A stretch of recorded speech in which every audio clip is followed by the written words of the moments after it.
এটা ছিল রোজ ডের দিন। তো রোজ ডের দিন একটাও তো গোলাপ পেলাম না, তাই ভাবলাম চলো নিজেই গোলাপের মতো টুকটুকে একটা লাল রঙের ড্রেস পরে বেরোনো। তবে সত্যি বলতে কি আমাদের মনেই ছিল না যে ওদিন রোজ ডে। তো বাড়ি আসার পর ফেসবুক দেখে জানতে পারলাম ও আচ্ছা আজকে রোজ ডে ছিল। বাই দ্য ওয়ে, আমি আর রূপ কিন্তু ম্যাচিং ম্যাচিং করে ড্রেস পরতে খুব পছন্দ করি। তোমরা হয়তো অনেকেই দেখে থাকবে আমাদের ভিডিওতে। তো অনেকেই ব্যাপারটা দেখে হাসে, আবার অনেকে এটা পছন্দও করে।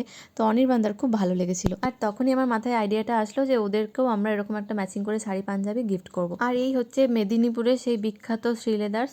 তো আজকে আমি এখানেই এসেছিলাম জুতো কেনার জন্য। দেখলাম ব্যাগের বেশ কিছু ভালো ভালো কালেকশন আছে, তবে জুতোর কালেকশন আমার খুব একটা পছন্দ হয়নি, বাট তাও আমার কাজ চালানোর জন্য একটা আমি নিয়েছি। আর তারপর আমি রূপের কাছে বায়না করলাম যে আমি কুলফি খাবো। তো রূপ আমাকে কুলফি খাওয়ালো, আর তারপর বাড়ি চলে এলাম। আর এই যে দেখো, এই শাড়িটা নিয়েছি ঋতুপর্ণাদির জন্য, অনির্বাণদার ওয়াইফ আর কি। আর এটা হচ্ছে অনির্বাণদার পাঞ্জাবি। তো চলো টাটা।